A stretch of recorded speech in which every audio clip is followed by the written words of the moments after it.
Bom dia a todos, sejam todos bem-vindos ao ATPC da Diretoria de Ensino.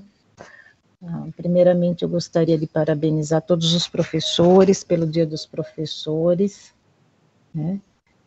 E vamos, então, dar início. Hoje o nosso ATPC tem tema pós-pandemia, as dificuldades e possibilidades do professor, e nós temos como convidada a mestra, doutoranda, né, psicóloga, Jennifer Priscila Dias, que vai estar conversando um pouquinho com a gente, tá?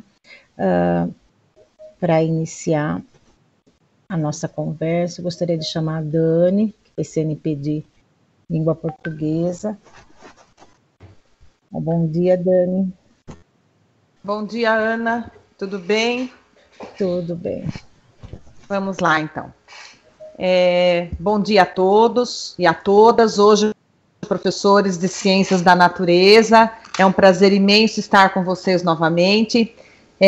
Hoje começo, né, a minha fala dando os parabéns a todos os professores, professores, PCNPs, a dirigente, a diretora nossa do Núcleo Pedagógico, Ana Helena, e já supervisores, PCs, gestores, e já cumprimento a todos. A dirigente Carla, agradeço a confiança no nosso trabalho. A diretora Ana Helena, muito obrigada por todo o apoio que você nos dá, pela confiança que você tem no nosso trabalho, por liderar tão bem essa equipe de PCNPs, do qual eu orgulhosamente faço parte. Aos meus colegas PCNPs, todos os meus colegas PCNPs, a Salete, que está sempre na moderação, nos auxiliando, o Rodolfo e o Paulo do NIT dando o suporte que sempre a gente precisa, a todos os PCs, gestores, supervisores, professores, um ótimo dia, um parabéns assim gigante pelo Dia do Professor, que vocês estão desempenhando assim um papel maravilhoso aí na ponta aí, né, na sala de aula, e que Deus abençoe a todos. E um bom dia especial também, desejando um ótimo dia e parabenizando também, porque além de psicóloga, ela é professora, a nossa convidada que vai abrilhantar a nossa ATPC, né, já é o terceiro dia dela aqui na ATPC, já abrilhantou os outros 2 dias, a Jennifer, a psicóloga Jennifer Priscila Dias, tá? A Jennifer, ela é mestra e doutoranda em Psicologia do Desenvolvimento e Aprendizagem pela Unesp de Bauru, ela atua no Serviço Universitário de Apoio Psicopedagógico na UNOeste, Jaú, e como docente dos cursos de graduação na Faculdade Gran Tietê da Barra Bonita. Então, bom dia, Jennifer, sinta-se acolhida, abraçada aí, e muito obrigada pela sua prontidão em participar da nossa ATPC, em colaborar com esse momento de formação junto à diretoria de ensino. Um bom dia a todos. Então, vamos começar. Em julho, nós já começamos a falar com vocês, né? Todo esse tempo a gente vem falando com vocês. Eu vou fechar só a minha câmera por questão de som, tá, gente? Que eu acho que melhora um pouquinho o som.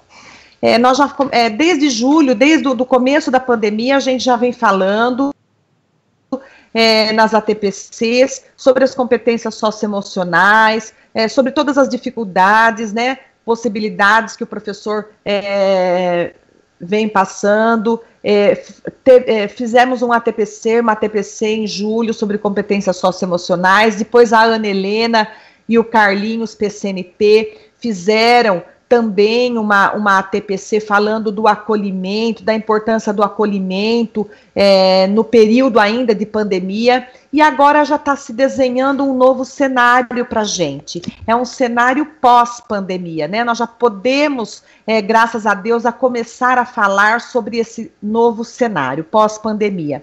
Então, hoje nós vamos conversar com vocês um pouquinho, professores de Ciências da Natureza e Matemática, sobre o pós-pandemia, as dificuldades e as possibilidades do professor.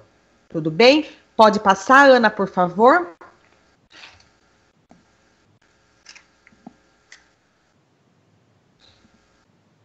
Então, a pauta da nossa reunião é o objetivo que eu acabei de falar. Nós vamos fazer uma dinâmica rápida com vocês, fazer reflexões acerca desse mundo pós-pandemia, né? Eu vou iniciar as reflexões e depois a Jennifer, que eu já apresentei, né, que é a nossa convidada, ela vai dar continuidade. Pode passar, Ana?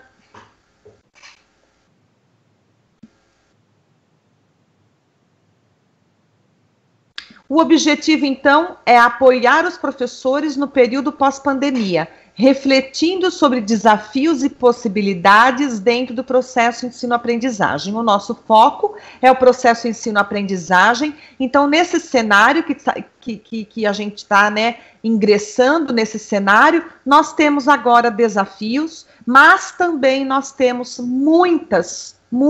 inúmeras possibilidades de trabalho. Por favor, Ana.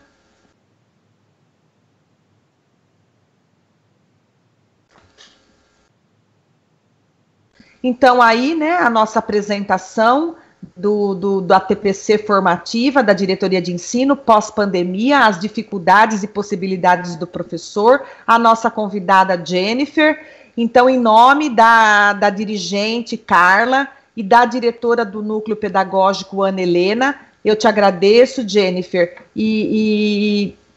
né, que as portas estejam sempre abertas para você, né, estarão sempre abertas para você estar colaborando conosco. Então, é um trabalho aí que foi pensado, que foi costurado, né, com a dirigente Carla, pensado com a dirigente Carla, com a diretora do Núcleo Pedagógico, Ana Helena, e os PCNPs, e a convidada hoje, a Jennifer Priscila Dias. Pode passar, Ana, por favor?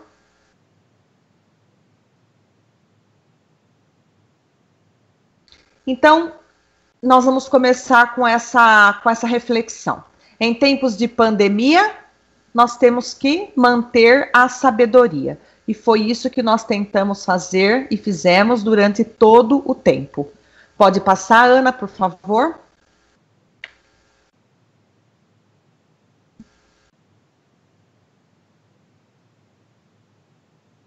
Nós começamos com a leitura, né? Sempre é bom nós refletirmos inicialmente sempre a partir de um texto, sempre a partir de uma leitura, seja ela a leitura da palavra, seja ela a leitura da imagem, mas é bom, ela serve para fazer com que a gente reflita sobre o assunto, né? Então, é um trecho de um livro do Fernando Sabino que eu vou ler para vocês. De tudo ficaram 3 coisas: a certeza de que estamos começando, a certeza de que é preciso continuar, a certeza de que podemos ser interrompidos antes de terminar. Façamos da interrupção um caminho novo, da queda um passo de dança, do medo uma escada, do sonho uma ponte, da procura um encontro. Fernando Sabino. Então, dessa reflexão, a palavra que fica aqui é a certeza. Certeza de que estamos começando algo novo, é tudo diferente, é tudo novo para todo mundo. Certeza de que é preciso continuar, mesmo diante do novo, do desconhecido, é preciso continuar, mesmo a gente sabendo que nós estamos lidando com o desconhecido. E a certeza de que podemos ser interrompidos ainda porque estamos ainda vulneráveis. Mas nós precisamos ter coragem para continuar.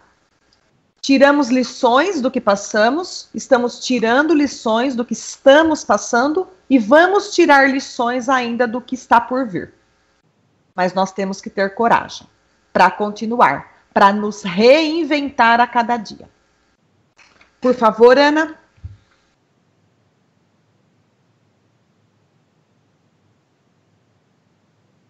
O que se desenha é o novo normal, né? Esse nome que foi já estipulado para essa nova fase. O novo normal da educação, ele é alicerçado, ele será alicerçado, já está sendo alicerçado pelo uso, né, amparado, subsidiado pela utilização das metodologias ativas. Essas metodologias ativas que elas fazem parte, né, da conquista das competências inerentes ao século XXI. E quando a gente diz competências inerentes ao século XXI, nós já falamos com vocês sobre isso em algumas ATPCs aí da diretoria. São aquelas competências que são aqueles 3 círculos de competências que se entrelaçam: o cognitivo, o interpessoal e o intrapessoal. São as 3 áreas, uma precisando da outra. Ora um pouco mais de uma, ora um pouco mais de outra. Então, é o cognitivo, o interpessoal e o intrapessoal. O cognitivo, o conhecimento. O interpessoal é a capacidade de lidar com o outro. E o intrapessoal é a capacidade para lidar comigo mesmo. Tudo isso, todas essas competências alicerçadas nas metodologias ativas, junto com elas as competências socioemocionais e as digitais que nós estamos, né, nos familiarizando e convivendo a cada dia mais. Pode passar, Ana, por favor. Mas, né, com todas essas competências cognitivas, interpessoais, intrapessoais, socioemocionais, digitais, o que nós tiramos desse momento? O coronavírus nos revelou o quê? Que apesar de tudo isso, né, apesar de toda essa infraestrutura digital que nós temos, a principal lição desse momento é que mesmo com as escolas fechadas, mesmo com toda essa infraestrutura digital, o professor é fundamental. O professor é insubstituível. Vocês são necessários, gente, né? O professor é a peça fundamental desse jogo. E a gente quer que vocês saibam cada vez mais do reconhecimento da diretoria de ensino, do nosso reconhecimento por vocês. Saibam que a gente reconhece e valoriza o trabalho de vocês. Vocês são insubstituíveis. A tecnologia apoia o bom professor, né? O Rocieli Soares ontem falou, entre a tecnologia e o bom professor, eu fico com o bom professor. Né? A internet, ela é uma ferramenta, mas o bom professor é necessário, ele é fundamental. Pode passar, Ana, por favor.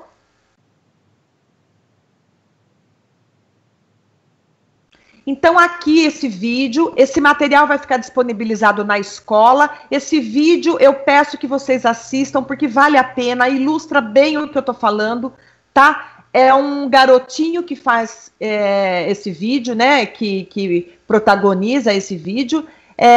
O título é Sem Você, Professor, eu não consigo aprender. Então, assistam que vale a pena. Pode passar, Ana, por favor.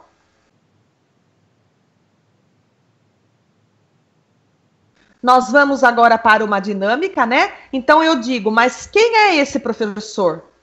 Esse bom professor tão necessário e importante. Então, a partir da citação, que foi retirada do livro Representações e Reflexões sobre o Bom Professor, da Mari Rangel, ela diz no livro dela o seguinte: o bom professor é aquele que não dá aula, ele constrói a aula com o aluno.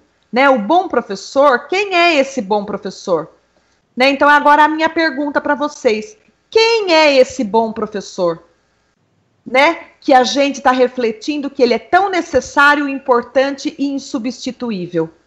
Vamos pensar rapidamente e daí a gente faz o fechamento desse slide.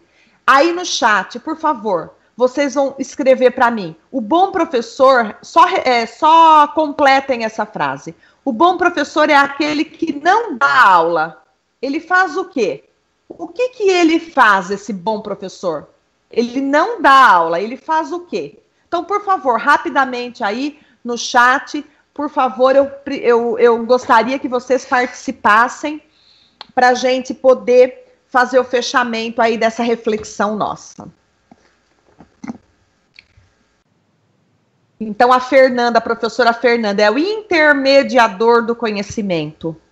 A professora Ana Caroline ensina, mas ensina, né? O bom professor é aquele que ensina com amor.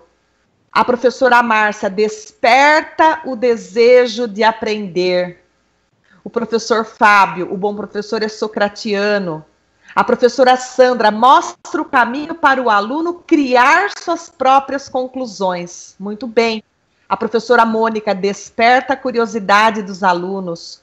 O professor Leonardo ensina a aprender. A professora Carla ensina com amor, com dedicação. O professor Leandro, ele tem comprometimento com o aluno. Muito bem.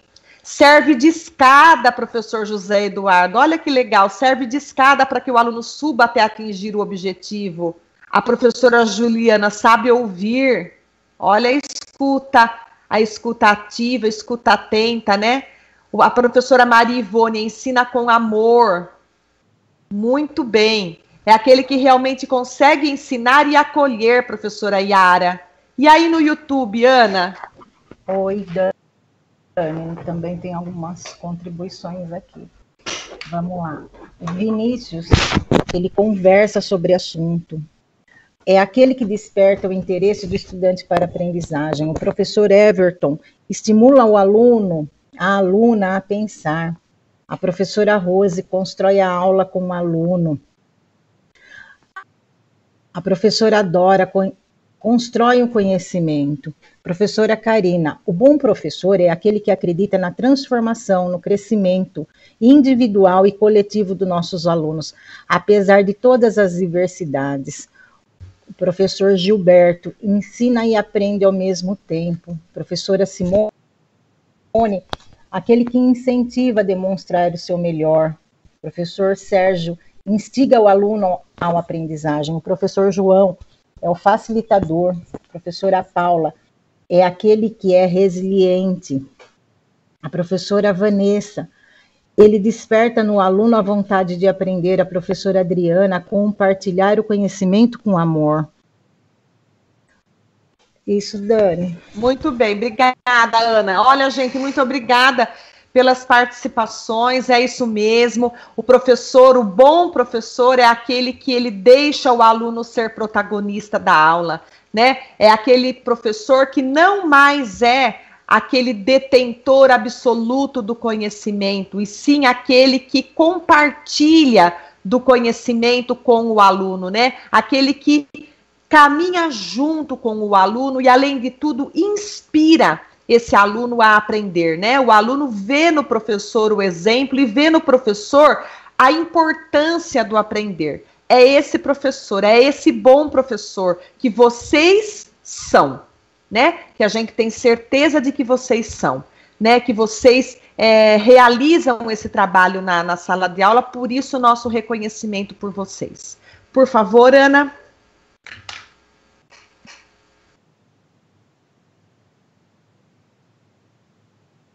Então, a educação pós-pandemia, né? É o chamado ensino agora híbrido, mescla o online com o offline. Por isso é chamado do ensino blended, o ensino misturado, né? Olha lá, o professor com o note, o professor com o celular, o professor com o tablet, mas também o professor com o lápis, com o caderno, com os livros, né? Então, é esse ensino blended, é esse ensino misturado, que mistura o online com o offline, né? É esse ensino híbrido que veio para ficar, nessa educação pós-pandemia. Por favor, Ana.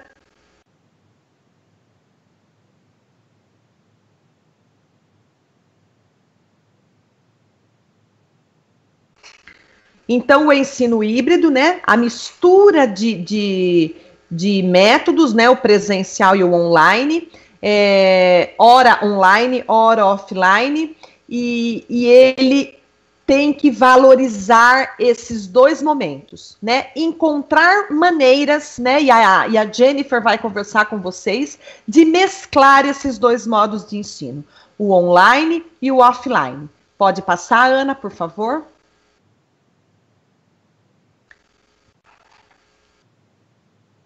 E essa educação híbrida, a definição eu já passei para vocês e a Jennifer também vai falar com vocês, ela tem benefícios, né? Ela auxilia no incentivo ao protagonismo do aluno através das aulas que utilizam metodologias ativas. O aluno adquire responsabilidade, as aulas são mais interativas, o aluno se torna protagonista porque as aulas são dinâmicas, acessíveis, flexíveis e conseguem melhorar a formação dos estudantes porque o aprendizado é colaborativo. Tá bom? Pode passar, Ana. E a gente já está partindo para o final das nossas reflexões. A mensagem final aqui é de que o professor é o exemplo. O professor tem que mostrar para esse aluno a importância do aprender, né? Então, a segunda função mais importante do professor é ensinar a aprender. A primeira continua sendo o exemplo. Então, o professor é o exemplo, gente. Nós somos exemplo em tudo aquilo que a gente faz, principalmente numa sala de aula. Essa última citação que eu vou ler no final para vocês é tirada do idealizador da Escola da Ponte, José Pacheco. A Escola da Ponte é uma escola pública localizada em Vila das Aves e São Tomé de Negrelos, no distrito do Porto, em Portugal. É a instituição de ensino que Rubem Alves se referiu em 2001, descrevendo-a em seu livro A Escola com que Sempre Sonhei, sem imaginar que pudesse existir.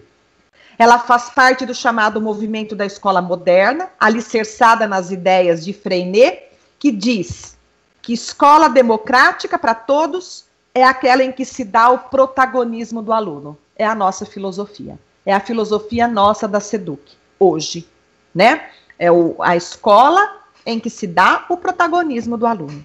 O idealizador da Escola da Ponte foi José Pacheco, um pedagogo. Lógico que estamos falando de uma escola na Europa, né? Mas com muitas coisas interessantes que a gente pode aprender e copiar, né? Então, leiam, né, nas referências bibliográficas que nós vamos deixar aí, tem a referência da Escola da Ponte, leiam se vocês puderem, que é um modelo que merece ser revisitado e copiado, tá? Então, ele diz assim, se o aluno vê no professor autonomia e responsabilidade, ele aprende autonomia e responsabilidade. Se vê uma pessoa capaz de construir projetos, ele aprende a construir projetos. Então, ele vê no professor aquele modelo que ele quer seguir. Então, vocês têm essa responsabilidade.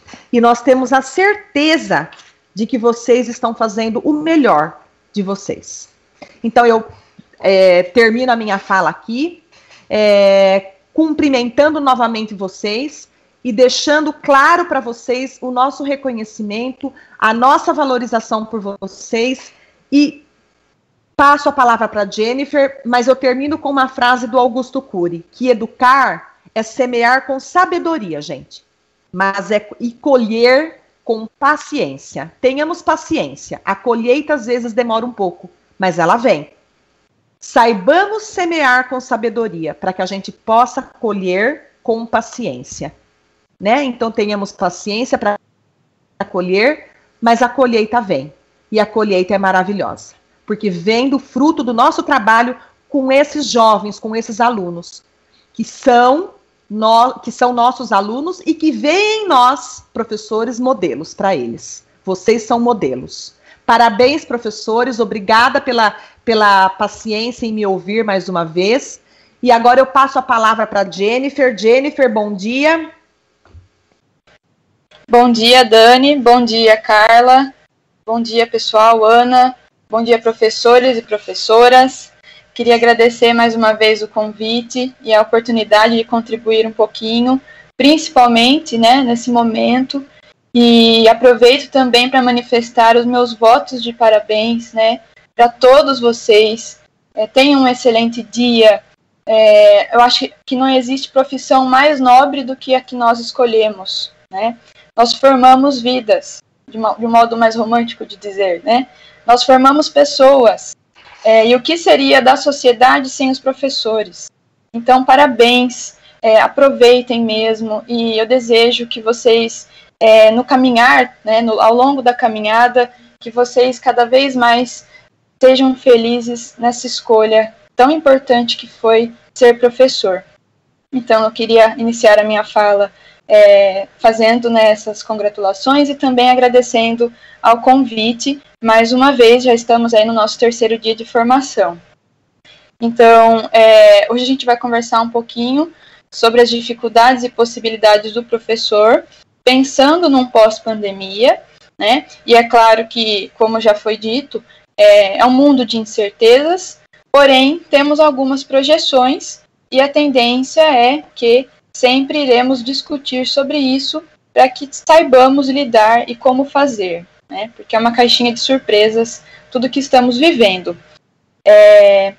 Aqui está o meu e-mail, se alguém tiver interesse, depois encaminhar um e-mail, querendo conversar, ou pedindo alguma orientação mais específica, se eu puder contribuir, saibam que eu estou à disposição. Tá? Pode passar, por favor, Ana. Essa apresentação, eu tentei trazer aqui alguns conceitos para que a gente consiga entender, né, e que eu vá costurando a minha fala para que eu consiga atingir esse objetivo aqui com vocês, tá? Então, pode ser que alguns conceitos sejam novos, pode ser que outros não. Eu só esqueci de perguntar, meninas, eu deixo a câmera ligada ou desligada? Fica à vontade, você que sabe, o que for melhor para você. Tá, não, perdão. Mas por conta da transmissão mesmo, se vocês quiserem que eu desligue, sem problema nenhum, viu? Bom, então para a gente começar aí a nossa conversa, é importante lembrar, né, retomar que o Covid-19, que a pandemia, ela tem sido alvo de imensas discussões em todos os aspectos, né, no âmbito da saúde, no âmbito da educação, das políticas, enfim, né, são discussões e questionamentos incessantes e que busquemos aí, sempre estamos buscando pensar, né, agir com a maior coerência possível, né. E o que tem de comum entre as discussões nos países, né, entre as diversas culturas, é que seja, né, pensado num novo normal, né. Tem sido utilizada nas mídias, enfim, esse novo normal, né. Então, esse novo normal, esse termo, ele se remete, né, ele se refere às projeções, né, ou seja, de como nós imaginamos que vai ser depois, né, um mundo com a pandemia e depois com esse pós, né, com esse pós-pandemia. Lembrando que nós não paramos em momento algum, né, então muitas pessoas falam, vamos pensar de como vai ser o retorno das atividades. Nós não, em momento algum a gente parou, né, muitas profissões aí se readaptaram, a nossa principalmente, pensando e discutindo ali, conversando em como continuarmos nessa caminhada que é esse compromisso sério que é a educação, né? Então, em momento algum, nós paramos. Pode passar, por favor, Ana. Pessoal, e ao longo da minha fala, eu gostaria, né, que esse momento fosse interativo, então eu gosto muito disso. Se vocês puderem ir participando, colocando as considerações de vocês no chat, né, ou quiser falar no microfone, tá? Eu acho bem bacana esse momento de troca, principalmente aí que é um momento formativo, enfim, eu acho bacana esse espaço para vocês se sentirem acolhidos, né, e também manifestarem aí opiniões que vão contribuir com a nossa conversa. Então, pensando nesse termo, né, o novo normal, por que eu estou falando novo normal? Né? Porque, de acordo com Gouveia, esse ano, né, esse termo ele foi novamente utilizado principalmente pelos ambientalistas. Né? Esse termo, novo normal, ele já foi utilizado antes, lá em 2007, 2008, para se referir à recessão global. Né? Então, aquele período de declínio econômico que todos os países, foi algo mundial, né? Então, os ambientalistas, observando as primeiras mudanças no meio ambiente com o nosso comportamento de isolamento social, isolamento físico, né, as mudanças ficaram muito perceptíveis. A natureza, né, a relação que nós estabelecemos com a natureza, de certa forma, é prejudicial para elas, né? E logo com o nosso isolamento, observou-se aí um movimento diferente do meio ambiente, da natureza, e isso foi algo surpreendente. Os ambientalistas começaram a chamar de novo normal, né? E hoje, pode passar, por favor, Ana. E hoje a gente usa esse termo novo normal pensando numa volta aí com maior flexibilidade das nossas atividades presenciais.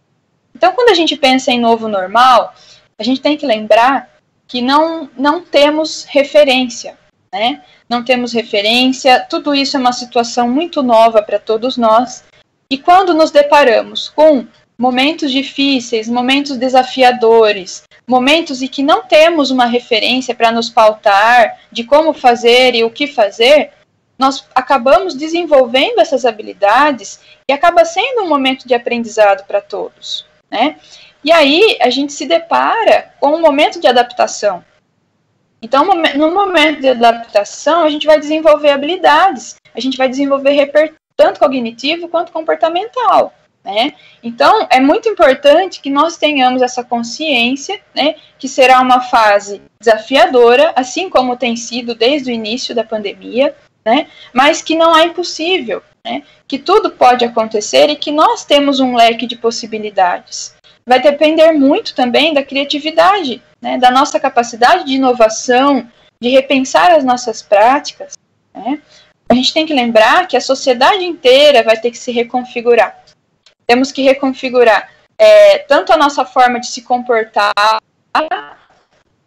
socialmente, quanto na nossa forma de interagir com o outro, né?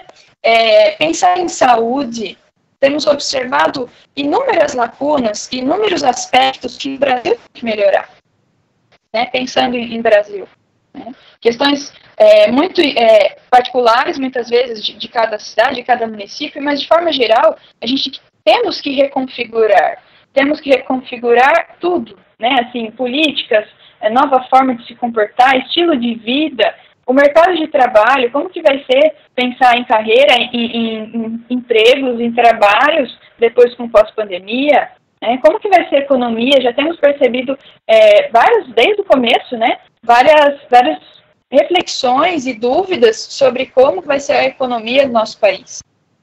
Só que a gente tem que lembrar que a educação é a base do país, né? A educação é a base de tudo, porque é lá no começo da vida, né, que as crianças vão para a escola e a gente ensina para elas. A gente as forma como cidadãos, né? Nós ensinamos valores, nós ensinamos questões não só acadêmicas, mas como já foi dito, o professor é um exemplo, né? Então, o movimento escolar, todo aquele ambiente, ele é enriquecedor num ponto que nós formamos pessoas, né? De uma forma muito íntegra.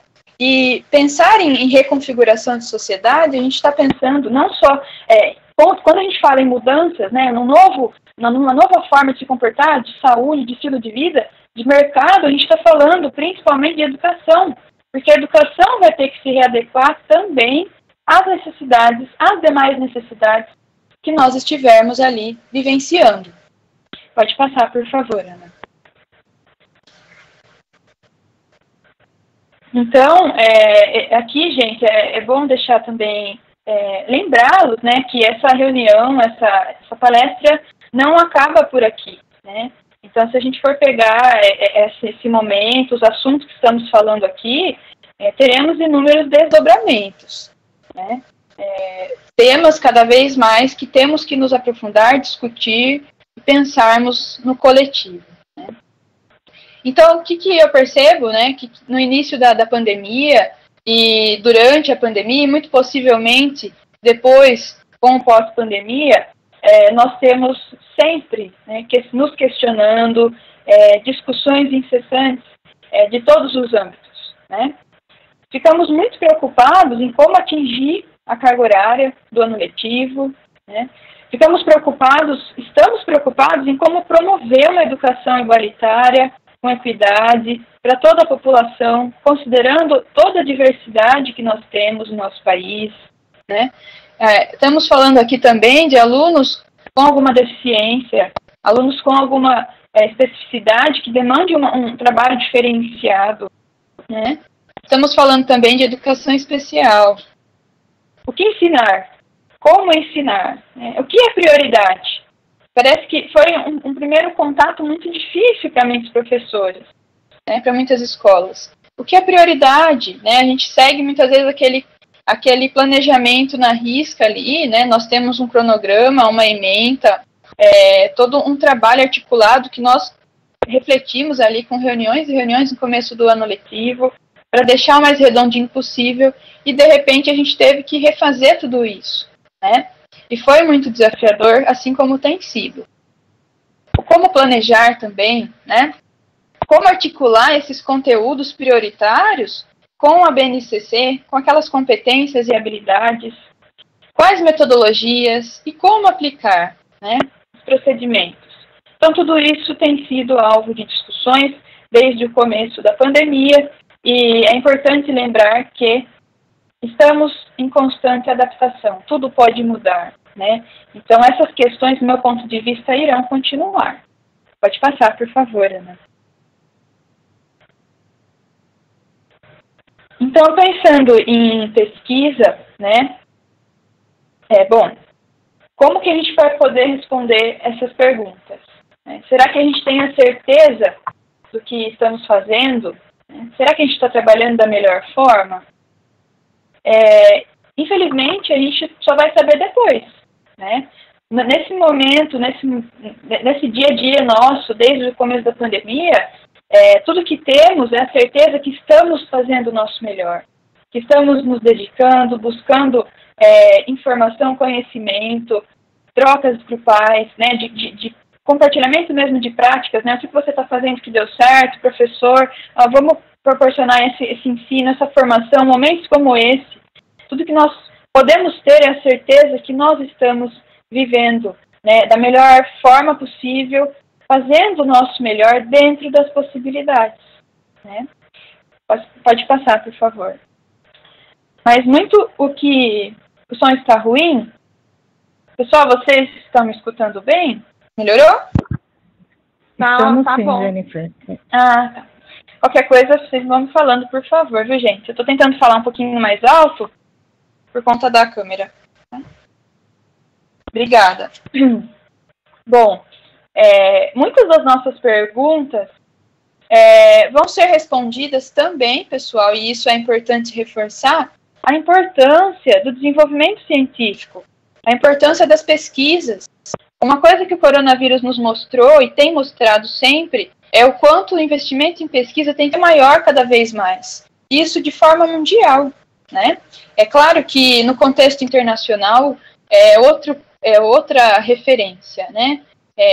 Já se tem implantado aí inúmeros investimentos, enfim, formas de pesquisa.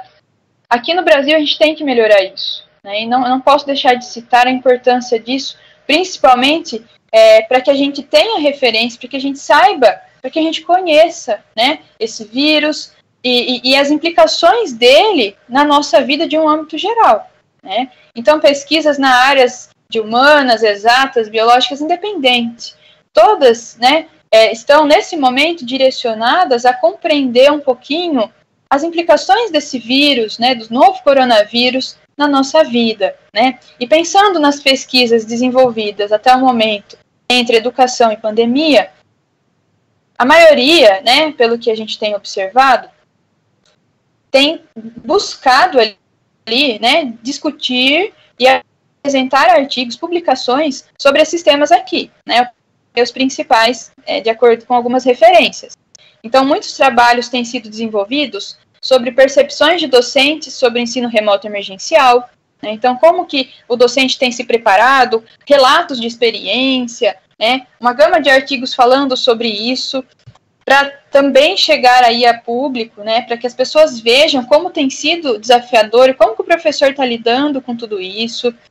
Práticas pedagógicas em tempo de pandemia também tem sido um tema explorado. Como que a gente tem que trabalhar, né? Como que a gente vai ter que pensar em uma metodologia que vai agregar, que vai somar e que eu vou conseguir atingir meus objetivos, né?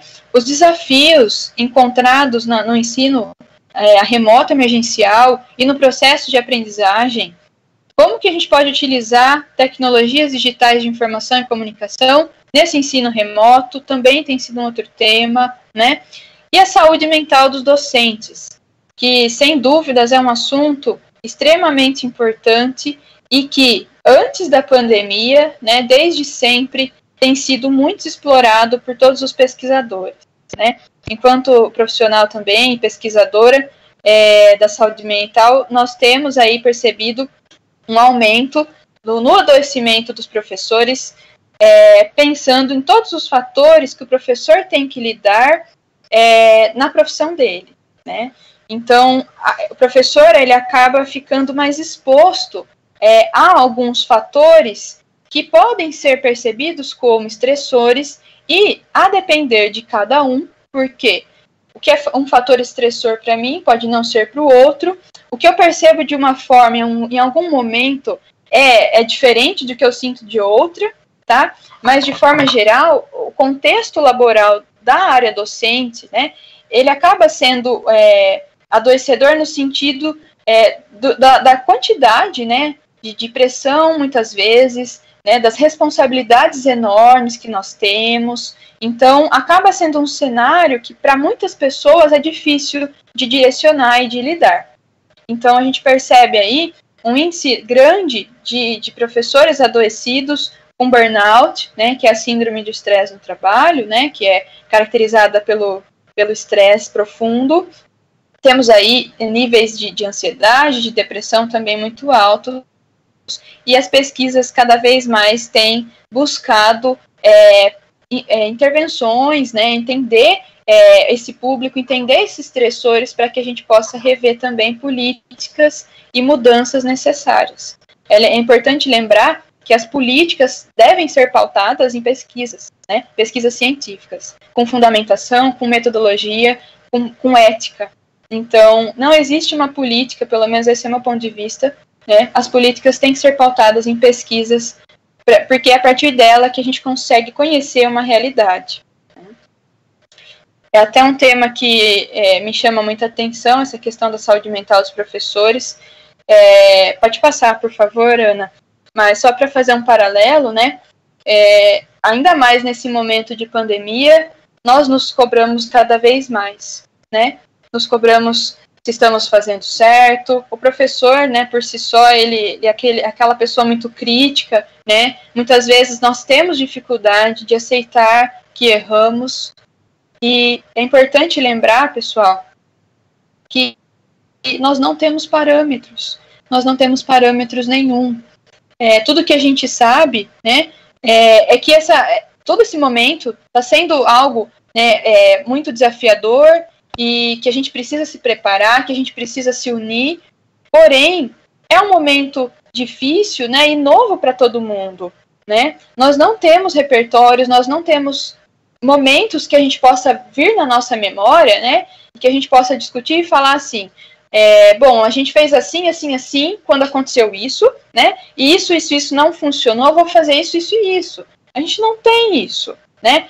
Todos nós, no decorrer da nossa vida, nós, através da nossa relação com as pessoas, as relações de trabalho, desde muito pequeno, né, a gente vai construindo os repertórios, né, cognitivos, comportamentais, e a partir da experiência de vida, nós criamos a nossa sabedoria e nós vamos conseguindo escolher mais assertivamente, porque a gente tem algo prévio ali, né, que vai nos direcionar.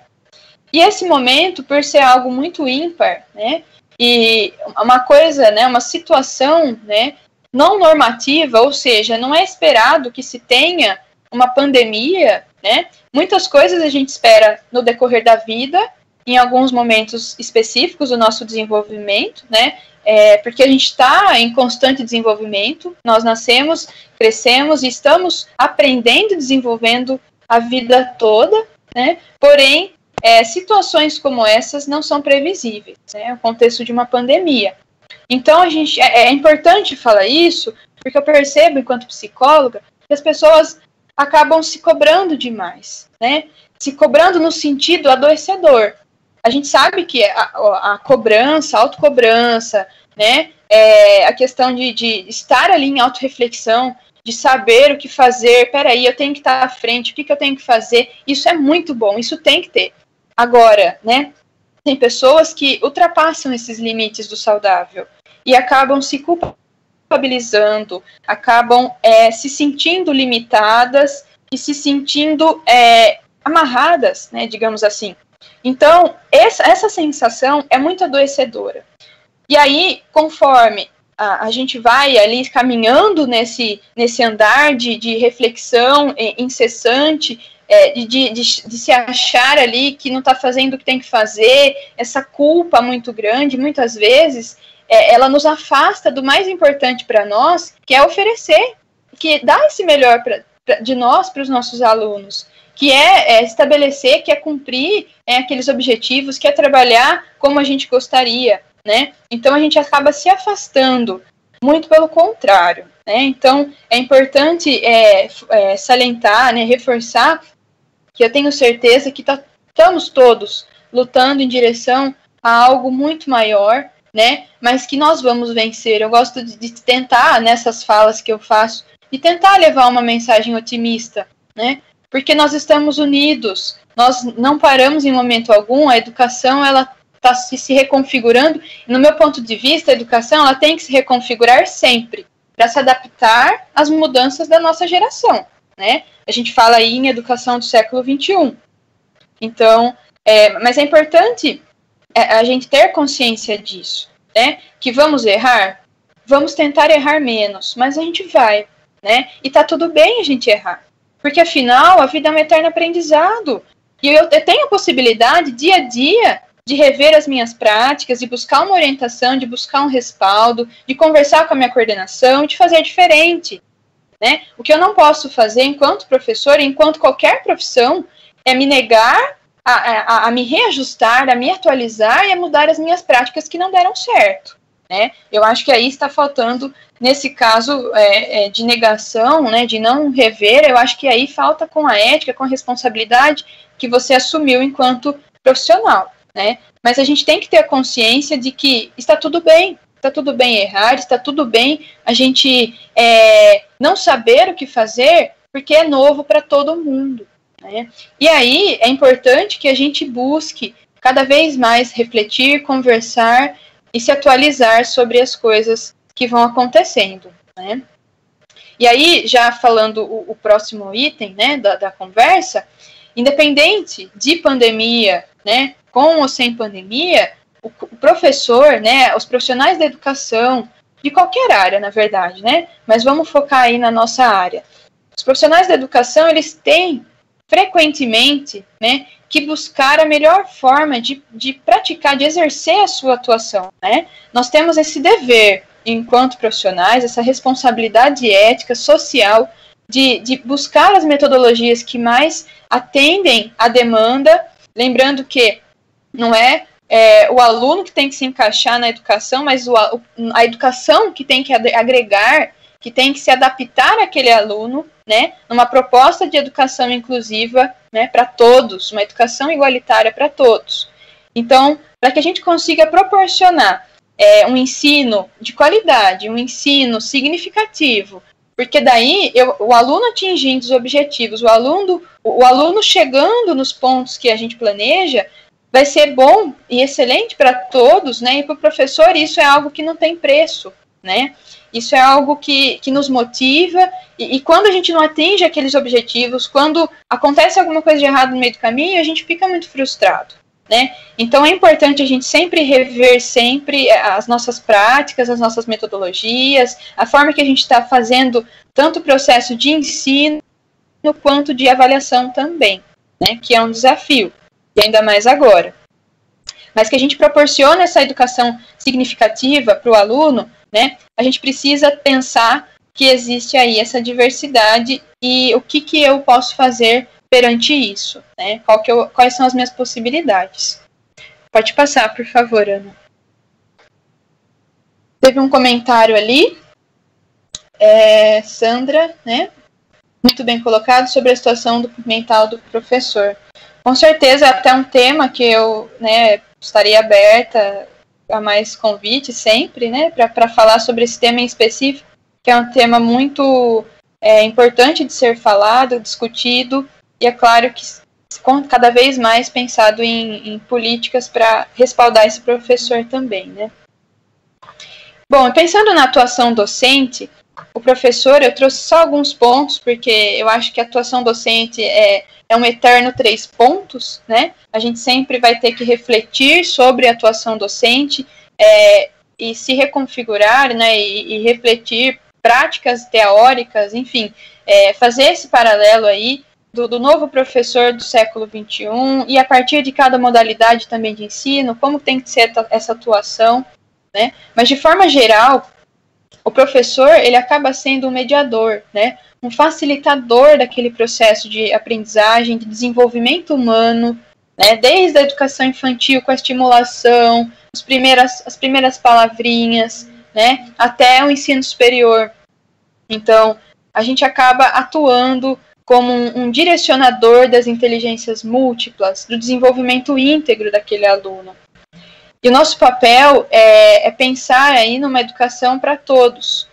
E, para isso, né, pensando nas especificidades da nossa realidade, da geração de alunos, né, da geração de alunos jovens já em contato com a tecnologia desde muito cedo, a gente sabe que temos que renovar as nossas práticas, não ficando somente presos à sala de aula, né, delimitados naquele espaço. Essa educação limitada é dos tempos passados, né? Ela não consegue proporcionar para o aluno o que ele precisa para se desenvolver enquanto pessoa e também aprender. Então, a gente tem que pensar aí sempre em novas práticas extra-classes, né? Extra-sala de aula. Pode passar, por favor, Ana. E nesse processo, né, de pensar em práticas extra-classes, é importante a gente considerar que nós estamos na sociedade do conhecimento, na era da informação, né? Então, essa era é caracterizada pela troca de informações, pelo acesso muito rápido de informações e de comunicação também, troca de dados em formato digital, né? Então, o formato digital ele veio de uma forma muito brusca e veio para ficar, né? E esse movimento ele vai acontecer sempre, né? E a educação vai ter que se enquadrar, né? Assim como já tem acontecido com o uso dessas tecnologias digitais, né? E aí, quando a gente pensa em era da informação, a gente tem que pensar também nas características dessa era e o quanto essas características influenciam o desenvolvimento das pessoas, né? O desenvolvimento principalmente das crianças e adolescentes. Então, pensar em desenvolvimento humano, a gente tem que considerar todo um contexto histórico-cultural, um contexto socioeconômico e também um contexto muito amplo, que é o tempo, né? A história, o espaço, o tempo, né? E pensando... Pode passar, por favor, Ana. E pensando em tempo, né? Existem muitos estudos aí que estão mostrando os impactos dessa geração, das características dessa geração, do conhecimento, da era da informação, no desenvolvimento das crianças. Então, a gente percebe aí, né, que esse imediatismo, essa fluidez, né, acaba gerando, mudando até a forma de se desenvolver. Então, a gente percebe muito isso, é muito simples de ver. Se vocês conseguirem, né, ali pensar nas crianças de hoje, nos filhos de vocês que são adultos hoje, né, vocês vão conseguir mensurar inúmeras mudanças, né? Poxa, naquela idade meu filho fazia isso e aquilo, agora, né, meu neto com essa idade ele já sabe fazer isso e aquilo, né? Então a gente consegue pensar em vários exemplos de como pensar em desenvolvimento humano é diferente por geração, né? E as implicações dessa sociedade que nós estamos vivendo estão sendo ali todo influências, né, tanto positivas e um tanto quanto negativas em algumas partes, para desenvolver, né? E aí a gente não consegue falar em desenvolvimento sem falar em aprendizagem. Eles estão entrelaçados, né? Porque a partir do desenvolvimento, com as fases, com cada etapa sendo concluída ali, existem várias teorias aí do desenvolvimento da aprendizagem, a gente consegue atingir um nível esperado de aprendizagem. E pensar nesse processo hoje, a gente tem que considerar tudo isso, né? Hoje a gente fala em geração de nativos digitais. Então, as crianças, adolescentes aí, né, as pessoas que nasceram após os anos 90, principalmente, né, 92, 93, aqui no Brasil, né, porque é quando chega quando tem ali um maior boom ali de tecnologias aqui no nosso país, é conhecida como uma geração de nativos digitais. Então, as crianças desde muito cedo já têm contato, já sabem manejar um dispositivo, seja ele qual for, né? Existem inúmeros vídeos na internet que a gente sempre vê de bebezinhos que vão... Eu até vi um vídeo, não sei se vocês já viram, mas é um vídeo que o bebê, acho que ele tem 1 ano e pouco, e ele vê um livro, né? E ele vai fazendo assim no livro, né? Então, é como se ele estivesse manuseando um celular. Então, as crianças, desde muito cedo, têm já esse contato e acabam, né, criando ali, né, estando submersos a todas essas informações, a essa interação, que muitas vezes acabam sendo uma sobrecarga, né? Então, a gente percebe essa superficialidade em saber as coisas. Tem até essa expressão na literatura, superficialidade do saber. Então, todo mundo sabe o que está acontecendo, todos nós vemos notícias, nós somos bombardeados, né, pessoal? O tempo todo, com notícia, com informação, grupos e mais grupos, Facebook, todas as mídias, né, televisão, rádio, enfim. O tempo todo a gente recebe informação. E, muitas vezes, a gente não consegue tempo para poder aprofundar os assuntos e conhecer isso, né, de forma mais profunda. Então, hoje a gente fala de uma sobrecarga, né, que se refere a uma superficialidade.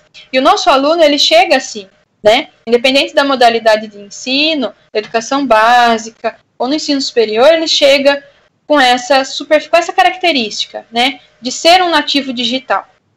Não que todos sejam, não é isso, mas que a gente percebe que é uma tendência da nossa geração. Teve alguns comentários aqui. Eu não sei se a Ana ou a Dani gostariam de ler. Você quer que eu leia? Oi, Jennifer, você quer que eu leia? Pode ser, por favor. A professora Yara coloca que reflexão de práticas pedagógicas e de modalidades de ensino são fundamentais para o processo de ensino. O professor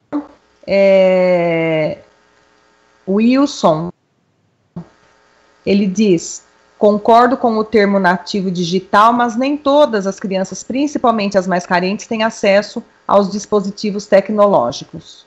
Sim. Nilson, professor Nilson, que ele faz essa reflexão.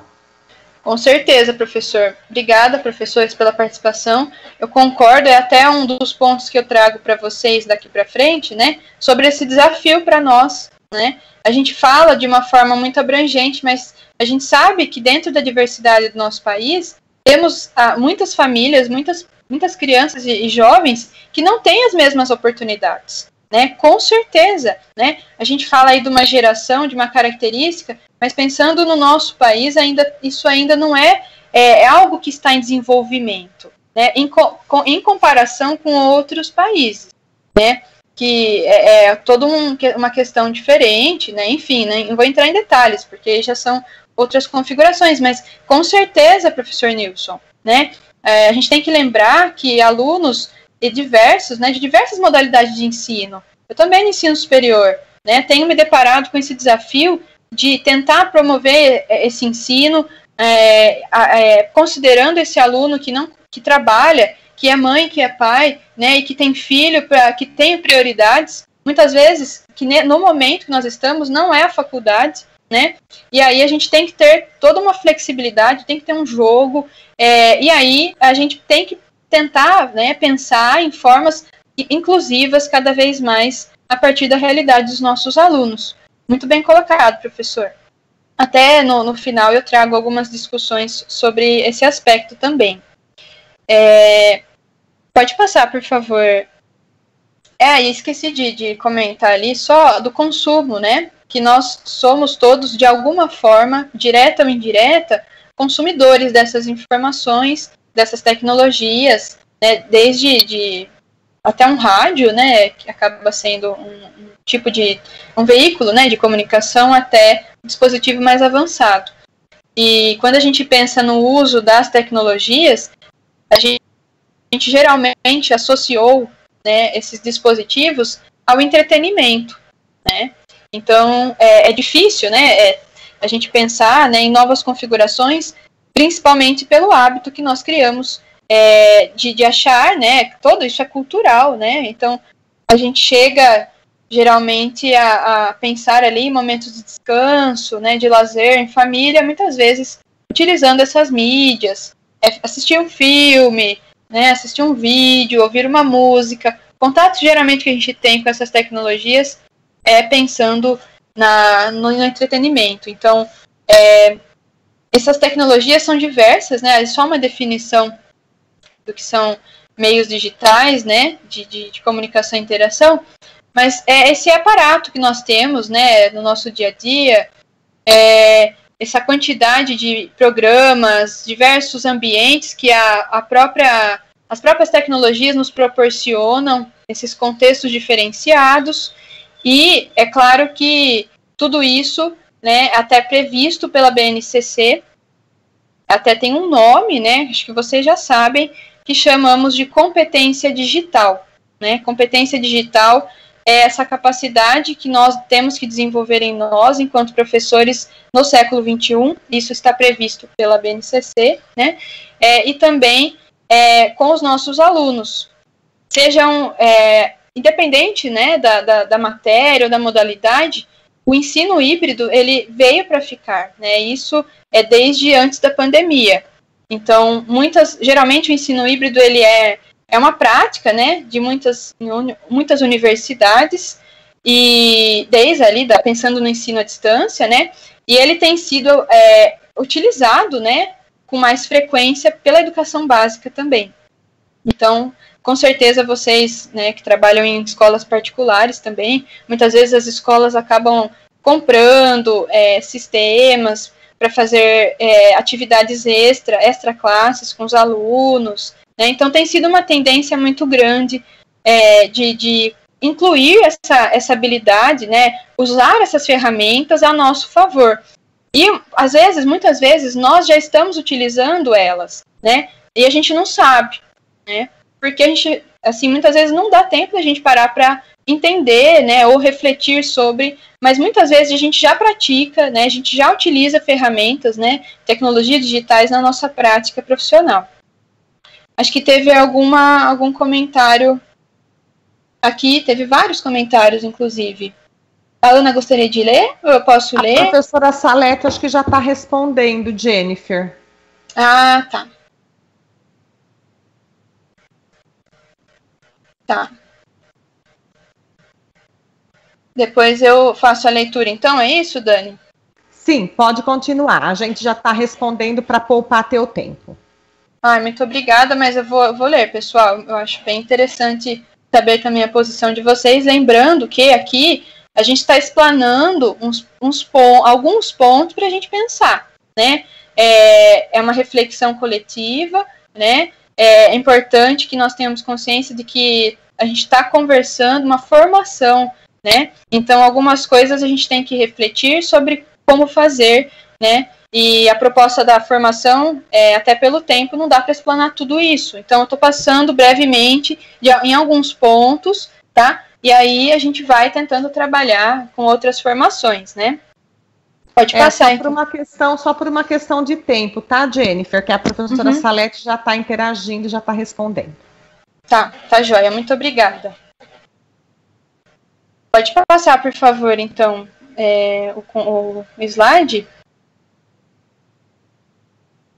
Então, aí, só para trazer para vocês, né, a própria Base Nacional Comum Curricular, ela traz a competência digital como uma competência a ser desenvolvida, né, que seria essa habilidade de compreender, utilizar e criar tecnologias digitais de informação e comunicação de forma crítica, significativa, reflexiva e ética nas diversas práticas sociais, incluindo as escolares, para se comunicar, acessar e disseminar informações, produzir conhecimentos, resolver problemas e exercer protagonismo e autoria na vida pessoal e coletiva, né?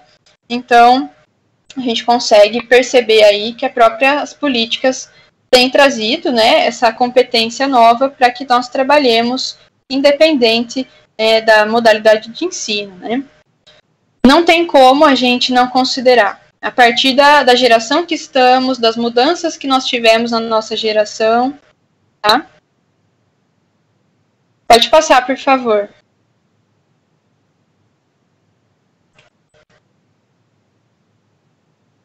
Então, pensando no novo normal, né, e as tecnologias, né, esse novo normal é o termo que tem sido utilizado, então preferi manter ele nas apresentações, né, não que a gente saiba aí o que é normal, porque afinal, o que é normal, né, eu acho que é muito...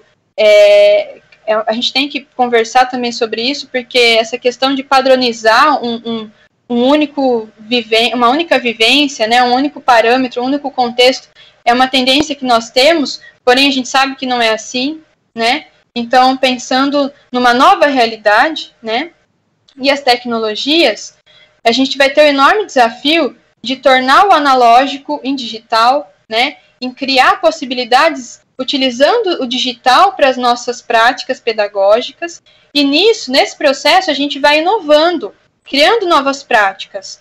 Isso vai demandar, né, vai requerer que o professor ele tenha, né, ele busque desenvolver essas habilidades, esse conhecimento, práticas, né, diferenciadas. Existem livros sobre esse assunto, né? Então essa criatividade do professor, né, que é tanto falada, desde a nossa escolha, né, pelo tema, pelo assunto, de formalizar, né, de criar nosso planejamento, tudo isso é a criatividade, né?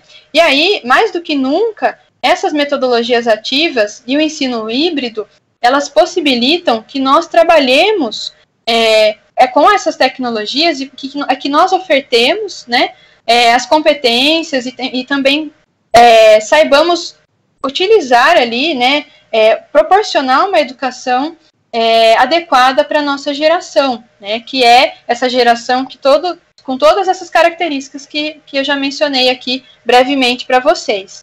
Então, até a professora Dani, né, a Ana, já trouxe aí no nosso começo a questão do ensino híbrido, que é uma tendência que já acontecia antes da pandemia e que vem aí cada vez mais, e muito provavelmente no pós-pandemia teremos esse ensino híbrido fortemente, né, que é essa mescla do ensino presencial, né, parte do ensino presencial com atividades práticas e também desenvolver ali atividades online, síncronas ou assíncronas.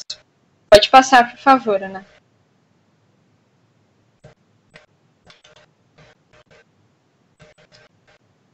Então, as metodologias ativas, só para fazer uma definição aqui, bem simples, as metodologias ativas de ensino é um conceito muito amplo, né? Ele engloba diferentes práticas em sala de aula, diferentes também abordagens teóricas.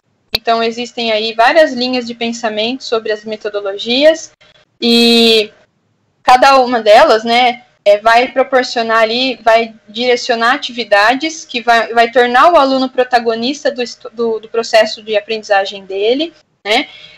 E aí acaba tendo aquele rompimento daquele paradigma, né, que o ensino tradicional, que nós acabamos, né, seguindo aí pela educação que foi se formando no decorrer do tempo, que o professor é o único detentor do saber. Então, essa crença, né, do professor enquanto detentor do saber, muitas vezes torna o aluno passivo. Então, a metodologia ativa, né, o uso da metodologia ativa, ele vai proporcionar para o aluno que ele seja o protagonista, que ele seja o próprio, vamos dizer assim, professor dele, né, com a autoaprendizagem, e também vai estimulá-lo a buscar e a explorar cada vez mais, né?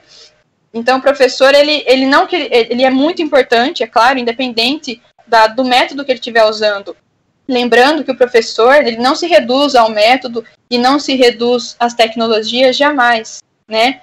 Jamais. Então, vocês sabem aí, mais do que nunca, todos nós temos visto que o professor é insubstituível, né? A gente não iremos jamais reduzir o professor ao uso dessas metodologias ou tecnologias, mas são ferramentas, né, são possibilidades que o professor ele pode agregar ali na prática dele e tornar essa aprendizagem muito mais significativa.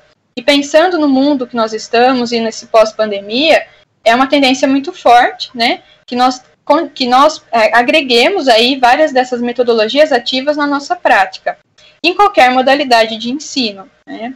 Então, no ensino superior, a gente já trabalha, tem disciplinas com metodologias ativas especificamente, né? Tem cursos, mais cursos estruturados com essa metodologia. Eu trabalho em faculdades que tem, né? E algumas até delas aqui, até coloquei, né? Sala de aula invertida, aprendizagem baseada em problemas, que é o PBL, Designer Thinking, entre outros. Existem várias possibilidades de pensar, né? E de adaptar essa metodologia à nossa realidade. Não que a gente tenha que seguir ela ali na risca, como está nos livros, né? A gente tem que adaptar a nossa realidade, né? Então, daquilo que tá falando ali, o que eu consigo fazer? Qual que é a minha realidade hoje? Qual que é a realidade dos meus alunos? Né? Quais são as características do público que eu estou trabalhando? E aí eu vou conseguir pensar o que para mim aquela metodologia vai agregar, pensando nos objetivos e no processo de ensino que eu quero proporcionar, né? Então, a questão é a adaptação das metodologias, né, ao nosso favor. E jamais isso vai reduzir o nosso trabalho ou trocar de lugar conosco, jamais, né? Pode passar, por favor.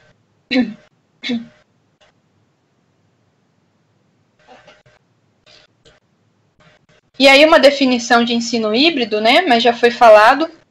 Ensino híbrido é qualquer programa educacional onde o estudante aprende pelo menos parte dele por meio do ensino online, e o aluno que acaba controlando ali, né, definindo quando ele vai fazer, né, o espaço que ele vai seguir, porque não é aquele ensino presencial que, né, tem as características próprias da escola, né? Então, parte do ensino é online, parte presencial, e a tendência, né, é o que se espera, é o que nós temos conversado sobre que será a nossa nova realidade pós-pandemia.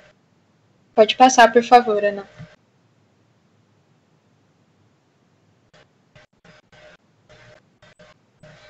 E aí, pensando nessa mescla, né, de ensino híbrido e metodologias ativas, eu coloquei algumas citações, lembrando que esse material vai ficar com vocês, a diretoria de ensino depois disponibiliza, tá? Eu tentei colocar aí algumas referências também bacanas para vocês enquanto leitura, se vocês tiverem interesse, tá? Mas pensando aí nas metodologias ativas com as tecnologias, a junção das duas, elas permitem que o professor ele possa ensinar, né, e que o aluno possa aprender numa ligação tão profunda, né, entrelaçando o mundo físico e o digital. E a gente vai criando espaços diferenciados, a gente amplia os espaços de ensino, né, porque, como já foi visto, a educação não acontece só na sala de aula, né, ela pode acontecer em múltiplos espaços, e isso a gente está percebendo com a pandemia ainda mais, né, e com a incorporação das tecnologias, seja ela qual for. E aí, né, outras citações, eu acho que eu já até falei o que está falando aqui, mas só para vocês depois fazerem a leitura. Pode passar, por favor, Ana. Então, as metodologias ativas, né, elas conseguem proporcionar, então, que o aluno seja mais ativo no processo e que ele faça o intercâmbio, ele faz o link, ele articula a teoria com a prática, né? Ele consegue, né, o aluno, nas metodologias ativas, ele consegue visualizar as disciplinas como um todo, fazendo uma relação, né? Então, esse o bacana, né, o grande novo das metodologias ativas, proporcionar isso para o aluno, né? Então, ele consegue, que nem eu vou dar um exemplo do ensino superior. Então, vamos lá, uma disciplina que a gente tem um caso ali, discussão de casos, é um método ativo, discussão de casos, estudo de caso, né? Então aí o aluno ele vai conseguir visualizar o que tem de biologia ali, naquele caso. Então, através de perguntas, né, diretivas, discussões coletivas, o professor vai conseguindo mensurar o que o aluno absorveu dos conteúdos. E aí a gente vai planejando, né? Mas é uma forma diferente de avaliação, porque o aprendizado ativo não é só um processo de ensino, mas ele também tem um processo de avaliação diferente, que é diferente do processo normativo, né, que nós fazemos no ensino tradicional, né? Mas que são várias ferramentas, existem várias possibilidades que podemos utilizar.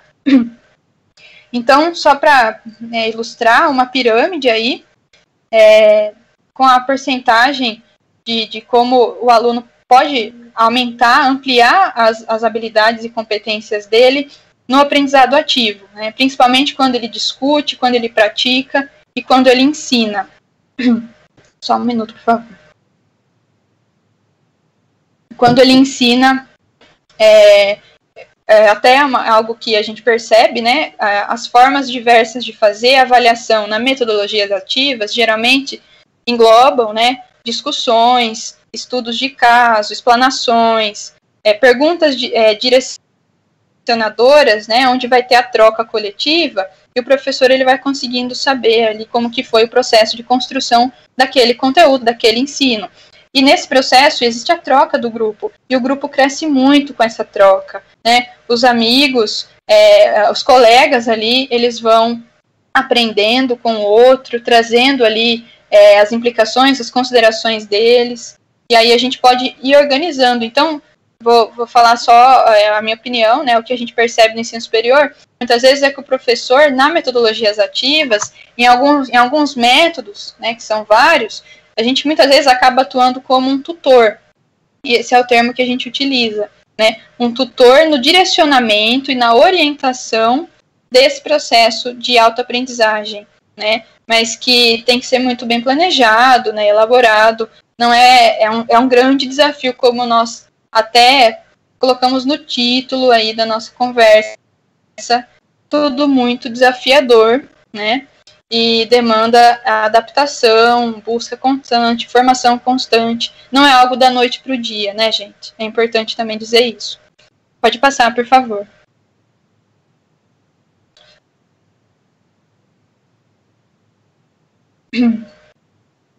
Então, algumas propostas, né, de desafios que nós encontramos, que nós temos encontrado e que talvez, né, possivelmente, continuem aí com o pós-pandemia, né? Tendo em vista aí no nosso enquadre da conversa, pensei aí, né, a partir da literatura, o que talvez a gente continue se deparando e tendo que refletir sobre possíveis atuações, né? Então, essa falta de preparação, ou seja, esse não saber, essas incertezas que nós temos do próprio cenário da pandemia, né, das próprias mudanças o tempo todo, das políticas, de como fazer, do que fazer, né, se a gente vai, se a gente volta, né, dessa flexibilidade, não só por parte da escola, né, da equipe escolar, dos professores, mas também dos alunos e das famílias, né. Então não dá tempo da gente acompanhar muitas vezes essas mudanças, porque a hora que a gente está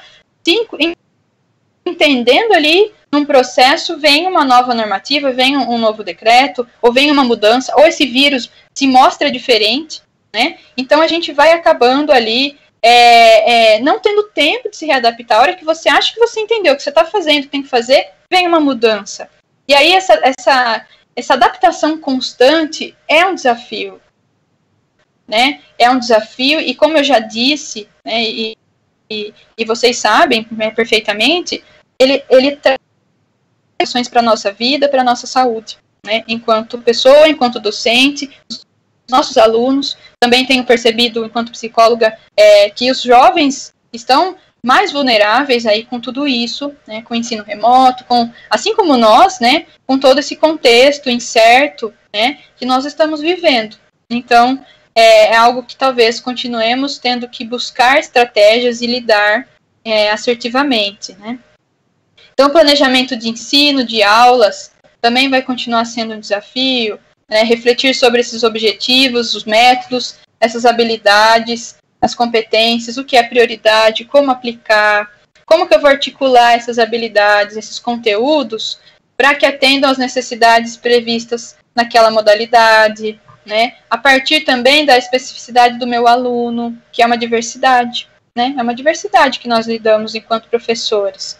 Essa adaptação contínua que eu já falei, né, do ensino remoto, adesão dos alunos, né? Então, muitos alunos têm dificuldade de aderir ao ensino remoto. Eu acho que a gente não tem como abravar isso mais, até pelo tempo, né? Eu tenho que finalizar com vocês daqui a pouco, mas é algo que daria inúmeras discussões, né? Essa questão da adesão do aluno, e isso não é só na educação básica, mas é também no ensino superior, né? Que a gente vem se deparando, e por diversos motivos. Falta de estrutura física, questão socioeconômica, falta de suporte da família, né? Não tem acesso a recursos à internet.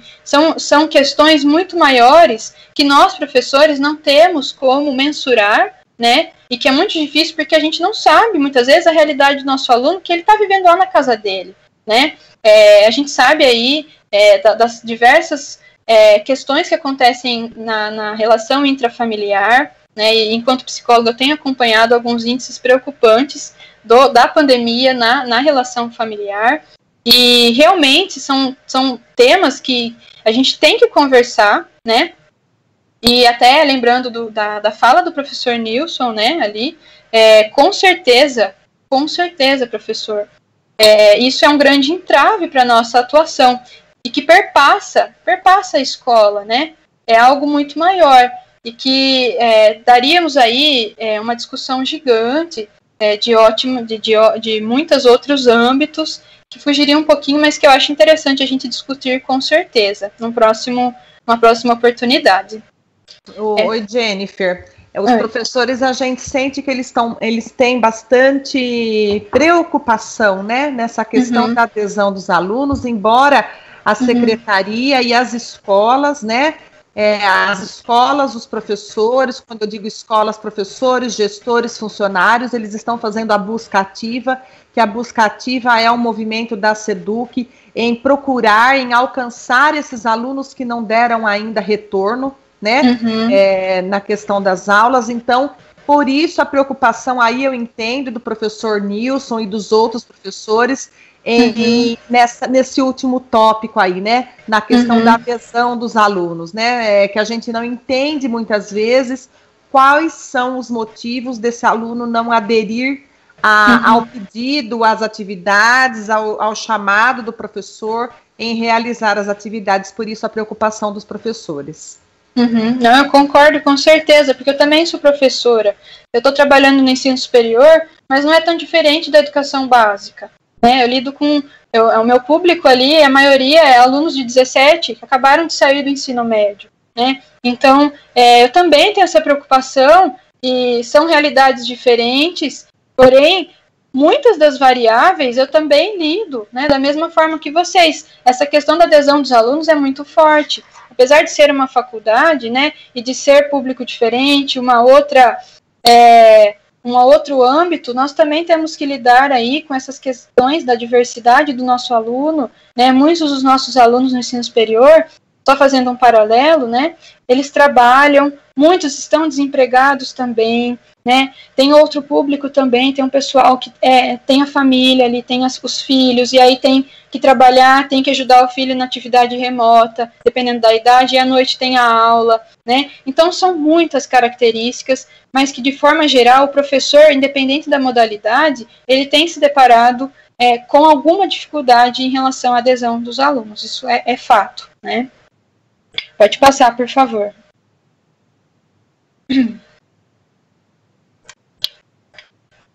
Algumas variáveis, tá, pessoal? Coloquei aqui para a gente conversar, né? É claro que daria para pensarmos em muitas outras, né? Então, essa questão de proporcionar uma educação inclusiva, uma educação especial frente a todos esses embates, a saúde mental e as implicações da pandemia, tanto para nós, professores, quanto também para os nossos alunos e as famílias, as lacunas que ficarão, né, em relação ao ensino remoto, que a gente sabe que vai ter algum tipo, apesar de estarmos fazendo todo o possível, muitas vezes essa condição que nós vimos, né, do aluno que não possibilita que seja um aprendizado como nós planejamos, capacidades de autoaprendizagem pelo aluno, capacidade de gestão do tempo e organização e conciliar também todas essas demandas, né, profissionais, pessoais, de todos nós, né, professores, alunos. Muitas pessoas trabalham, nós professores, né, trabalhamos de casa, mas outras profissões também trabalham em casa, e aí tem que ajudar o filho, tem que acompanhar e tem que ligar os fios lá para o filho, né, muitas vezes criança pequena, né, eu tenho bastante colega que é professor de educação infantil e tem relatado algumas dificuldades sobre isso, né, e enfim, né, falei do desemprego, das políticas que variam o tempo todo. Pode passar, por favor. A cibersegurança também, por estarmos em maior contato o tempo todo com as tecnologias, precisa se pensar nesses dispositivos também de segurança que vão nos proporcionar isso.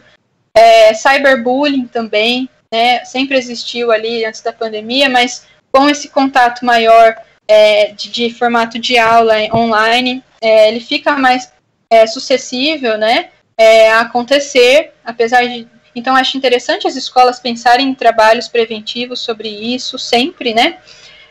Segurança também, as plataformas, que plataformas utilizaremos, quais são mais eficientes, né? A interação escola-família, como que a gente vai manter aquele vínculo tão importante e tão necessário em todo o processo, a interação entre a escola e a família, estabelecer processos avaliativos que não sobrecarreguem nem a gente, né, e que também não sobrecarreguem os alunos, mas que sejam eficientes na sua proposta. Pode passar, por favor.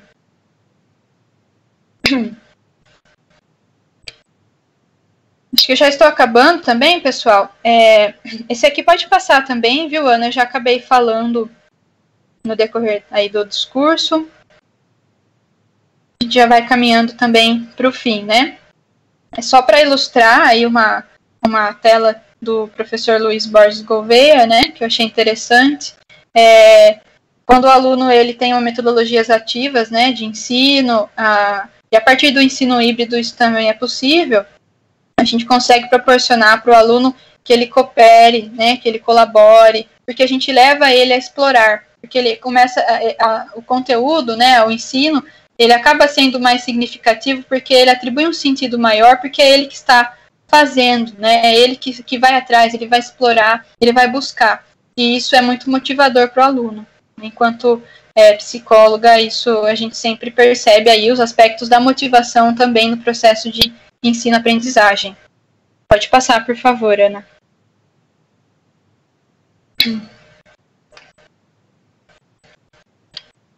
E aí eu coloquei para vocês algumas possibilidades, e é claro que, como eu já disse, não acaba por aqui, né? Existem muitas, mas refletindo sobre alguns pontos, talvez para ajudar ali em passarmos, né, por esse momento, pensando também no pós-pandemia, eu acho extremamente importante que a escola ela conheça a realidade da sua clientela, né? Que a escola busque, por meio de pesquisas, fazendo ligações, marcando visitas com essas famílias, seguindo os protocolos de segurança, mas que busque entender, conhecer quem é o meu aluno, né? Se ele tem acesso à tecnologia, quais são as dificuldades dele em relação à escola, né? Vamos fazer alguns combinados para que a gente possa estabelecer um trabalho bacana, né? Dá para fazer isso por formulários, dá para agendar visita. A gente sabe que tem os alunos que não acompanham porque não tem como, né, ver páginas de Facebook, não tem acesso. Então, a escola, eu acho interessante, né, adquirir, buscar um meio de chamar esse aluno, de chamar essa família, para conhecer essa realidade mais ainda. A escola, né, a gente sabe da importância de conceder o suporte técnico também aos professores. Então, estabelecer essa relação de confiança, de conversar, né, professor, coordenador, direção, de alinhar as coisas. Professor, se tiver com dificuldade em alguma questão, você está vendo que está difícil de encontrar uma possível solução, conversa, busca orientação, acolhimento, busca respaldo. Isso é muito importante também, essa sensação, né, de estar junto, porque nós não estamos sozinhos, professores. Nós temos aí a nossa coordenação, a nossa direção, que está do nosso lado. Então, é muito importante essa parceria ainda mais agora, né, como sempre. Estabelecer meios de comunicação diretas, as escolas, né, com os professores, com os alunos, com as famílias, através da forma que melhor se enquadrar as necessidades daquele público, daquela clientela, né.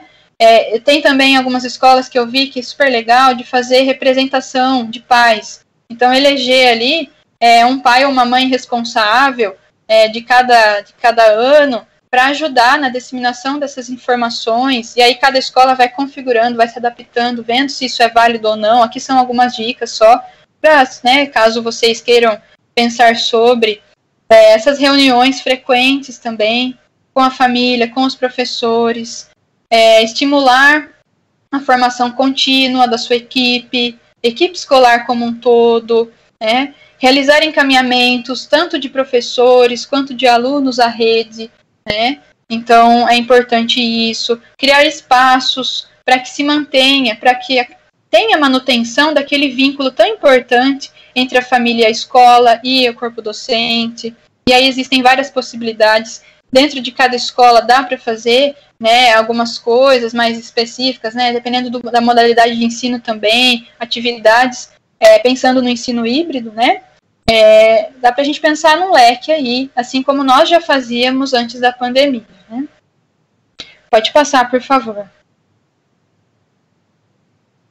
E algumas questões para os professores também, que eu fui pensando aí a partir do que a gente vem estudando, do que eu venho também lidando aí, né? Então é importante que a gente conheça a realidade dos nossos alunos, por isso que é importante esses dados escolares, né, que a escola busque compreender e também passe para o professor. E aí, na própria interação com o aluno, a gente acaba conhecendo também um pouquinho do nosso aluno, né? E é interessante, muitos alunos buscam um professor. Eu sempre recebo relato, aluno que quer conversar, que quer uma orientação. Isso é muito bacana para que a gente consiga continuar o nosso trabalho. A formação contínua também, que o professor ele tem que buscar sempre, né, se atualizar, isso independente da profissão, mas que a gente busque aí, né, formas diferentes de trabalhar nas metodologias ativas, no ensino híbrido. Formações como essas são muito importantes. Estabelecer meios de comunicação diretas com as famílias, com os alunos, e aí vocês vão combinando da forma que vocês se sentirem mais confortáveis e consigam ali passar a informação, frequentar as reuniões, levar as dificuldades com relação à sua atividade laboral, a coordenação responsável, buscar orientação, respaldo, né? Apontar possíveis necessidades que vocês percebem na interação dos alunos, né, com os alunos. Busque também, né, passe isso para a sua coordenação, para que a coordenação faça o encaminhamento necessário, né? Isso em relação à saúde, assistência social, enfim, né? Propor métodos também ativos a partir do ensino híbrido. Pode passar, por favor. E aí, para finalizar, pessoal, eu coloquei algumas dicas para vocês de materiais que eu tenho e que eu acho super interessante. Existem muitos outros, mas esses livros, eles trazem para nós formas de trabalhar as metodologias ativas. Eles dão como se fossem guias mesmo, com atividades, com objetivos e métodos já montados, e aí a gente vai adaptando aos nossos conteúdos, enfim, é muito bacana, eu super recomendo, tá? Esse primeiro livro aí é excelente, eu tenho ele, e eu recomendo mesmo, dá para utilizar em qualquer modalidade, e aí vocês vão fazendo as adaptações necessárias. Pode passar, por favor, Ana. E aí, para finalizar, algumas indicações de recursos digitais gratuitos e que o aluno ele consegue, né, quando ele tem o acesso à tecnologia, e que ele consegue de forma gratuita também, né, porque o professor ele gera um link, e aí eu coloquei aí alguns tutoriais para ajudá-los. Não sei se vocês já conheciam, existem muitas outras ferramentas, mas essas eu tenho utilizado e eu tenho tido bastante resultado. Aí eu dou um tempo para o aluno fazer, né, eu coloco um prazo. Então, dá para a gente criar em cima dessas ferramentas e usá-las a nosso favor, né? Essa a grande questão do ensino híbrido, não que o professor ele vai se tornar, ele vai se reduzir às suas ferramentas, jamais, né? mas a gente vai utilizá-las a nosso favor.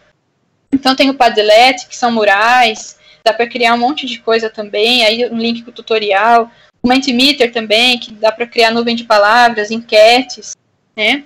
Pode passar, por favor. Tem muitas outras, eu só coloquei algumas.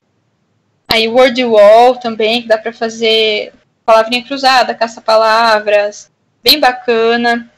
Pode passar, por favor. O Google Counter também, que dá para fazer flashcard também, não só a gente, né, o aluno fazer, quando tem acesso. Ele consegue fazer essas atividades na escola, né, ou no ensino online, como tarefa ou como parte da aula, dá para a gente ir agregando isso no nosso ensino híbrido. Mapas mentais, quiz, são bem interessantes. Pode passar, por favor, acho que só tem mais um. As ferramentas do Google, né, que são gratuitas também, Classroom, Google Docs, podcasts, Google Meet, Google Drive, enfim, dá para a gente criar um leque de possibilidades que a gente vai tendo esse exercício aí de adaptar, né, a realidade do nosso aluno, ao que dentro do meu planejamento, o que eu consigo fazer, né, qual que é o objetivo que eu tenho, e se aquela ferramenta consegue me ajudar nesse objetivo. E essa é o grande desafio nosso constante, né, desde sempre. Pode passar, por favor. E com relação à avaliação, né, essas ferramentas não só para ensino, mas para avaliação também, né. O professor Nilson colocou aqui, né, com certeza, avaliações formativas, avaliações diferenciadas, né, e que vão conseguir mensurar aquele ensino utilizado, né, aquele ensino ministrado, que também temos que pensar em novas formas de avaliação, né, revermos algumas práticas nossas. Então é isso que eu gostaria de falar para vocês. Eu queria agradecer imensamente a possibilidade, a oportunidade de contribuir, né, com algumas das minhas concepções, com alguns dos meus estudos também do doutorado, né. É importante lembrar que essa palestra não termina aqui.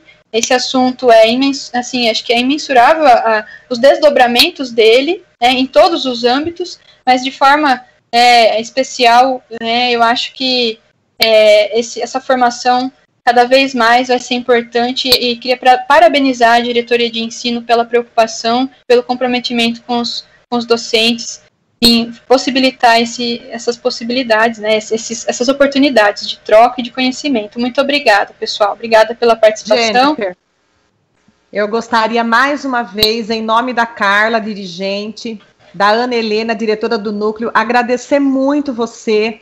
Você foi muito pronta, muito generosa e rápida, assim, em aceitar o nosso convite.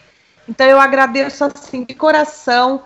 Você foi brilhante nesses 3 dias, contribuiu muito com a nossa prática, contribuiu, tenho certeza, com a prática de todos os professores, de muitos professores que te assistiram, que te ouviram, e fica aí um novo convite, a gente vai conversar para um novo tema que os professores já sinalizaram aí, que eles têm muita ânsia, né, de ouvir.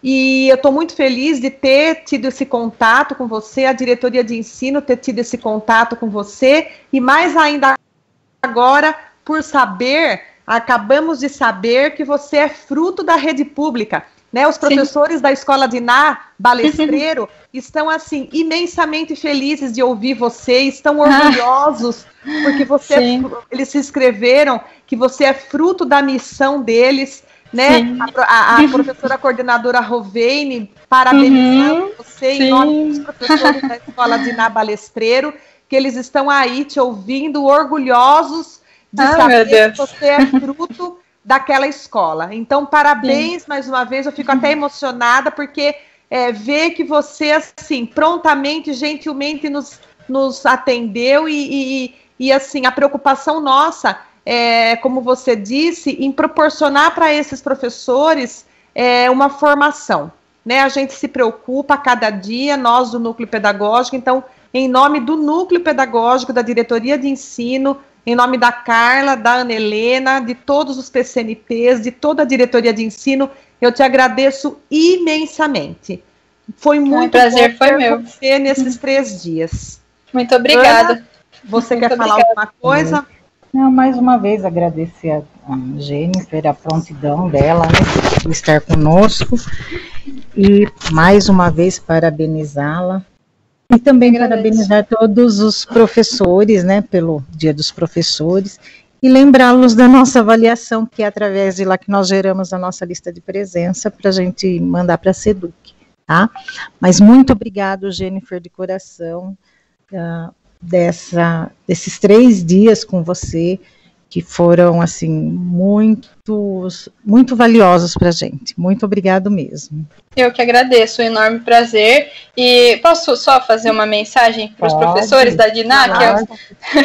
Professores, né, tem alguns no Facebook, e eu queria agradecer muito todos vocês e todas, né, são muitos, então eu nem vou falar nomes, porque eu acho que dentro da minha realidade, eu sempre estudei em escola pública, como vocês viram, estudei na escola de Iná, Balestreira, eu sou de Brotas, né, eu moro em Jaú, mas sou de Brotas, faz 9 anos que eu moro aqui, e para mim, eu acho que é uma enorme satisfação, né, e tudo eu devo a vocês, professores, eu devo a vocês onde eu cheguei, né, e eu sei que é o maior orgulho para nós. Agora eu sou professora, também vejo, eu fico tão feliz quando meu aluno, ele vem, ele fala, né, eu falo, nossa, Deus, eu fiz isso, né, eu também ajudei, eu contribuí, então eu sinto que vocês estão sentindo, e realmente queria agradecer muito mesmo por tudo, que vocês são parte de tudo isso, da minha vida, da minha história, e eu guardo cada um com muito carinho, muitíssimo obrigada a todos, e vocês são fundamentais para tudo isso, né? Por isso, queria agradecer, fico até sem palavras, porque é um carinho enorme, e agradeço a todos mesmo, coordenação. Eu vi alguns aqui, mas não deu para, alguns não estão com o nome, né? Acho que não deu para eu ler em tempo. Eles estão colocando no chat também, Jennifer. Ela foi minha aluna. Então é uma emoção para a gente. Alguns estão abrindo a câmera, não sei se foram teus professores. Então, assim. Deixa eu ver, não deu para ver, tem muita gente. A gente fica emocionada. E, assim, professores que vocês estão ouvindo a Jennifer, olha como vocês são importantes. Então, todo o nosso reconhecimento nesse dia para vocês, toda a valorização que vocês merecem. Um beijo enorme para cada um de vocês. Jennifer, olha aí nas câmeras aí. Veja se você não reconhece alguns, porque eles estão abrindo as câmeras. Acredito que às vezes seja algum ex-professor seu. Deixa eu... aqui não aparece para mim. Quando eu clico em integrantes, deixa eu tentar aqui. Não sei se é por o professor Leandro Borba escreveu aqui, a Jennifer foi minha aluna, não sei se ele... lá, ele está aqui com a câmera aberta, professor Leandro, você está vendo ele? Eu não consigo, é que eu estou clicando aqui, só que ele não, eu não sei se é porque eu sou a convidada, eu não consigo ver. Ele está com a câmera aberta, professor Leandro, ele colocou ótima aluna e pessoa, um grande abraço. Fixar, falaram para fixar, vamos ver aqui. Opa, eu não sei. Pessoal, me desculpem, é que eu não utilizo essa ferramenta, eu não sei manuseá-la direito.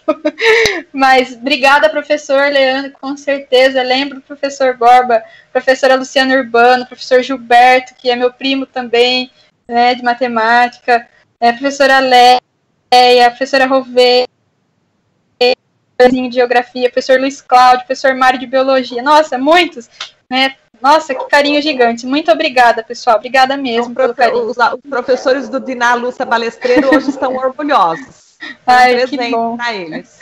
Obrigada. E feliz dia dos professores. Obrigada, pessoal. Vou chorar assim, hein? Obrigada. Um beijo, professores. Fiquem com Deus. Obrigada. Bom dia a todos. Bom dia, bom feriado. Bom descanso a todos. Obrigado, Jennifer, mais uma vez. Eu que agradeço, estou sempre à disposição. E bom dia aí, bom feriado.